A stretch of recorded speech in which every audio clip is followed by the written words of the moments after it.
The amount of time John McCain is spending in North Carolina is telling. He knows losing North Carolina will cost him the White House. The economy is the battleground issue. Hey, how are you? Good morning. Hey, good to see you, sir. How are you? In an exclusive interview, he told me Barack Obama's Robin Hood-type plan to redistribute the wealth is a line in the sand.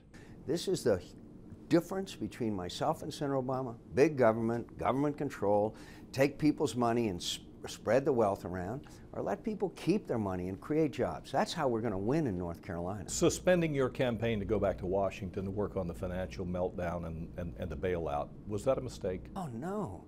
We went back, the Republicans weren't even in the negotiations in the House, and we came back and we fixed it and made it better. Now, some of the provisions made it worse, some pork barrel spending that the Democrats had to add on to it.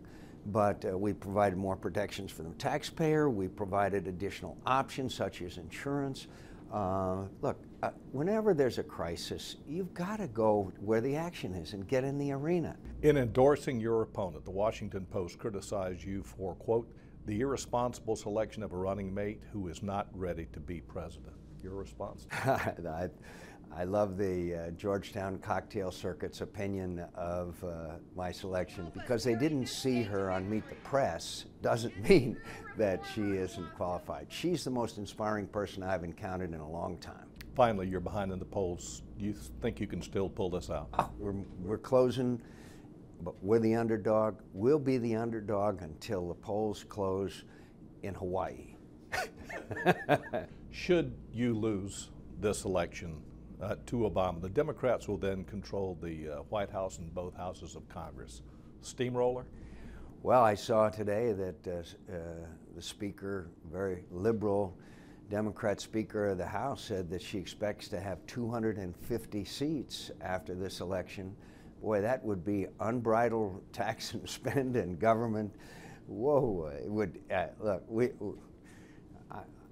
I think it would be very, very harmful if you had liberal Democrats controlling all three bodies, House and the Senate and the presidency. And there's no doubt that Harry Reid, the majority leader, and Nancy Pelosi are big spenders, big taxers. Despite the Democrats' tax and spend reputation, voters seem to want to throw the bums out. And McCain is too closely tied to George Bush, especially in the middle of the nation's financial meltdown. The old mantra, "It's the economy, stupid," could also be John McCain's epitaph.